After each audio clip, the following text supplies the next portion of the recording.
I'm Darren Huff, and this is Tech Tuesday with another technical tip. Let's go check it out.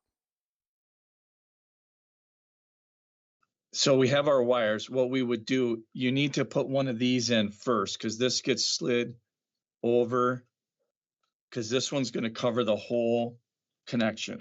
Don't forget to do that because you can't get it on after you make your crimps. All I'm going to do is these crimp rings go on, and I'm going to go ahead and put this in my socket here.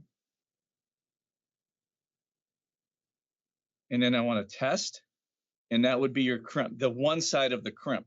If I was close enough, I could do the same thing here. If not, then I'm going to jumper with a wire here and just simply put that in and then crimp that the same. Now this little heat shrink is going to go over this one. So before you do that final crimp, you want to put your heat shrink over it.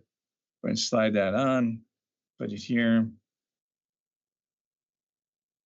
crimp it, and then we're going to heat shrink that down to seal just that one crimp. So you do that for 1, 2, and 3. So you need to use 3 of these on that side, and depending on whether you're jumpering or splicing on this side. It's going to be repetitive at this point.